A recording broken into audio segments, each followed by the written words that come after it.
Hey Nathan, this just in, the entry level, the least expensive Mercedes you can buy in America, the 2024 CLA 250, and since it's Colorado, 4MATIC. Yeah, least expensive, huh? We'll get to that in just a minute. Well, how much does it start at? Let's just talk about that. 45,000 and change. All right, and because this is a brand new car, there's a brand new color. Do you know this is called Starling? Not Sterling, Starling Blue. Yes, and not Starlink either, if you were curious. Actually, very pretty color, $750. So, very pretty color. Smallest car currently available as a sedan from Mercedes-Benz in the United States. Yeah, so let's start where we always start, and I'll pop the hood, and we'll talk about what's under the hood. And let me guess, it's a 2-liter turbo. It is indeed a 2-liter turbo built in Germany, I hear. A 2-liter turbo with what kind of suspension and what kind of transmission? 221 horsepower, 258 pound-feet of torque. Now this is a mild hybrid, so it does have the 48-volt architecture, meaning that there's also an electric motor in here that is working as a start-stop system and can give it up to 13 horsepower extra boost when you slam down your foot on the accelerator. And this thing does scoot. It does legitimately go quickly, thanks in part to the all-wheel drive system. It also has an 8-speed DSG transmission. Yes, because we love those. So I know I'm getting old because I said what kind of suspension, I meant what kind of fuel economy. Well, the suspension is, by the way, yeah, thank you. Four-wheel independent suspension. Yeah, multi-link rear. Okay. And what's the fuel economy? Really good. Yeah? Really, really good. Probably the best part about this car. 28 mpg combined, so that's 25 city, 35 highway. Very impressive for a car that's got a relatively beefy turbocharged engine. Now for 2024, they have refreshed the front end. It's a little bit more in line with the rest of the model lineup. I like it. You know, the problem I have with current Mercedes design language is it still all looks like a bar of soap, right? It's more aerodynamic than it is stylish. Stylish, yeah. And you especially see that in the EQ series or the electric cars, but it's also kind of here, right? What I'd love to see is more of a traditional Coke bottle shape as opposed to these kind of, you know, just flowing lines that kind of just make the car look anonymous when you're in traffic. Wouldn't you agree, or am I wrong about that? No, I would agree with you, but I have only one issue with its design. I don't really mind the way it looks too much, but, you know, I'm reaching down here, and I'm reaching into this section here. Do you know what this is? It's a pocket. It's a place to put your cell phone. Here, look at that. Ah, I burnt myself. No. Yeah. You know why you're not going to burn yourself? Because it's not an exhaust. It's not electric. Why? Germans, 9. Look, the exhaust is way down there. I don't understand. It's like a foot and a half behind the fake exhaust. That's crazy. Now, while we're back here, this is an 11.6 cubic foot cargo area back here. Not a ton, but it is enough for golf clubs. There are vehicles that give you more space.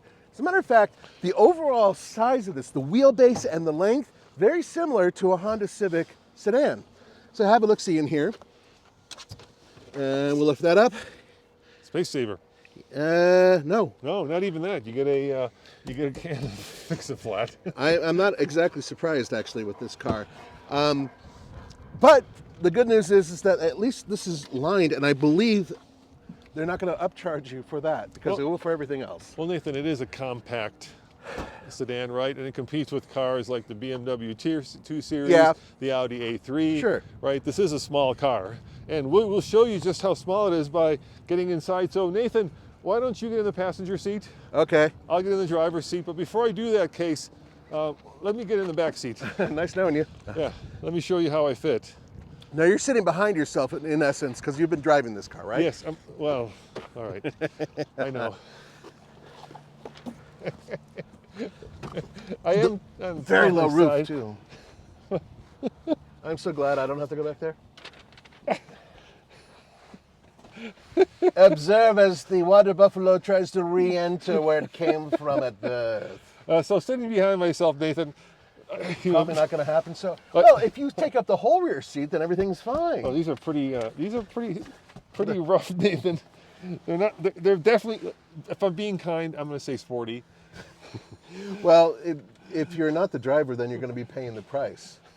That's basically the bottom line here, right? I can't get my foot out. Oh God, do you need help? All right. Well, keep in mind, this is not the car's fault. You know, what do you mean it's not the car's fault? Of course it's the car's fault. Hop in, Case. I'll move up for you. Well, I mean, it is a subcompact segment, right? Yeah. Hey, let's show them one real big benefit What's to this that? car. Yeah. Unlike the electric car, show them the door. Okay. So if you look at the door panel on the right here, Yeah. see these? Oh, it's got the real. Yes. These actually move, dude. Woo! They're not. Look at that. You move them. Now, I know that sounds like a Mercedes guy's like, so what? All the electric Mercedes that are out there right now, Weird haptic ones. Yeah. these are they're haptic. They don't move. And I got to tell you, it's really confusing for old men like us when we're trying to use them. And frankly, they don't work well. These work great. I mean, Mercedes came up with these. I think this is a fantastic thing. I'm glad it's on the car. Hop in. Let's go for a ride. Yeah, let's go for a ride. You know, I do love these vents. I mean, what Mercedes gives you is certainly a sense of luxury and occasion, right? Yeah. Look at the size of these massive I vents. love those turbine-style vents. Right, everything here, at least in the front, feels very luxurious. Steering wheel's nice too, perforated. Look at that. Yeah. Nice and chunky. MBUX, you know, whether you love it or hate it, you get it. You pay extra for that, by the way. And you do have different drive modes. You pay extra for that too. So look, I got, let's go with sports since we're going to be giving it a little bit of the beans. Okay, yeah, we're going to give it a big loud Vita Zane as we go down the highway. And we have real controls here for Yes. our HVAC, which is also nice. I never liked this Mercedes like double armed steering wheel, right? Where you've got these. It's supposed to look like a Formula One car. Is it? Yeah, seriously. This is supposed to look like a Formula One car? Mm-hmm. Like this is not good, dude. Yeah, no, especially when you turn, if you turn with your palm or something, you rub Once against again, it. Why are we reinventing all this stuff? Because it's German. Everybody's doing it. Well, some are. Yeah, but the point is that this particular vehicle, the way it's designed, hasn't changed too much. Both those screens are the same. They're both 10.25-inch screens. Very clear, by the way. I will give them that. And it is quick, right? 0 to 60 is like, these published numbers are under 6 seconds. Yeah, this is a quick car, but it's not the AMG version of the car, by the way, which is far more expensive than this one. Should we talk about a little bit of the pricing stuff too?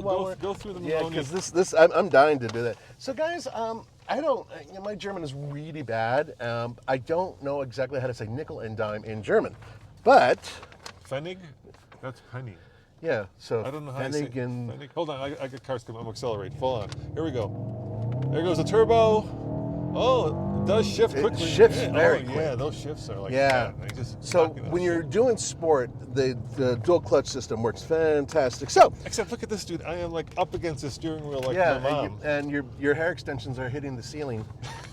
So that paint job is $750. Gray black leather. Yeah. $1,450. Natural grain linden wood trim, $325. Now, here's the big stuff. Optional equipment. The winter package, $250. That's squirting the little squirters on near the headlights. I think it is. I love those. That's cool. That are heated, I think. The Premium Plus package, that gives you your HUD, and that gives you the UBX system and a couple other goodies. I've got polarized sunglasses and I can't see anything. Of course you can. If you tilt your head, you can see. Oh yeah, you're right. I didn't notice that. Yeah. So if I drive like this, then you're fine. Or like this? Yep. Then I'm gonna hit the forward here if I do that, Nathan. That's not a bad idea. I'm telling you. So Or that's the garbage truck. $4,000. $4,000. Oh. $900 for the RUH 19-inch AMG multi-split spoke wheels that are black. Look at this. I got paddle shifters. Yes, you do. And look at this. Oh yeah. Traffic signal like assist is $300. Holy cow. No, it is. How much does all that add up to? What are we at with this guy? You want the actual price? Yeah. Because I'm not even done. There's seriously like 7 other choices here to go. I think it's too much. At $45,200, the base price. Yeah. This one comes out at $60,415. So here's the problem I'm having. Okay. Mm-hmm. This is a compact car. It is $60,000. Right. I'm having a hard time justifying even the $45,000 when compared to like a mid-sized sedan like a Honda Accord or a Camry, which would not give you the Mercedes name and not these fancy, vents, but it would give you more power, more room, and dare I say, in some circles, more prestige. Well, it depends. I would say that the Acura products are probably there. Genesis products are probably there. This competes directly with an Integra. Yeah. Well, not directly, but in terms of, kind of size. Overall size. And yeah. The Integra is a far more fun car that gives you a lot more car for the money, I think. But it does drive well, Nathan. It drives great. It drives really good. Because it Brakes doesn't have are- the AMG suspension, Yeah. it is a much nicer driving car. That AMG drives like it's driving over rocks all the time. So there are lots of benefits to this car. I'm not going to completely put it down. I just think that they nickel and dime you and charge too much.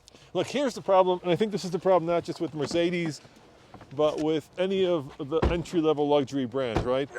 I always think you're better off going with not the luxury version of the smaller entry-level car, but with the standard version of the non-luxury car. So for the same price, you know, you can get an Accord, you can get a Camry, and you just get a lot more car. You don't get, obviously, the badge, you don't get the, you know, the prestige, but you do get a lot more utility and you get a lot more Well, to room. correct you, you said for the same price. There's no Camry that's going to cost you $60,000. Well, There's no Accord. I'm going Those off are the in base 40 price. Yeah, for the base price of this vehicle, those vehicles fully loaded, then you're getting a lot closer. There's an important thing to remember here, though. You are getting a Mercedes-Benz. A lot of the components are Mercedes-Benz. That's important. And the bottom line is that this drives really good. So for the driver, it's great. Just for everybody else, maybe not so much. Yeah, so if you're under 6 foot, definitely consider it. Yeah. If you're over 6 foot or over, let's say, shall we be generous and say 200, or realistic and say 230, 250? That's probably right out for you guys. Yeah, probably not a great idea. This is not a car for old men. This is a car for the youth. If you've eaten way too many roasted chickens and had too much Schnitzel. schnitzel Too much and had too much Oktoberfest beer, Yeah. probably go with the next size up. Yeah. Instead of with the entry level. All right, guys. Well, thank you for joining us. As always, head on over to alltfl.com, as Nathan's is so nicely showing, and we will see you next time. See you later. Ciao.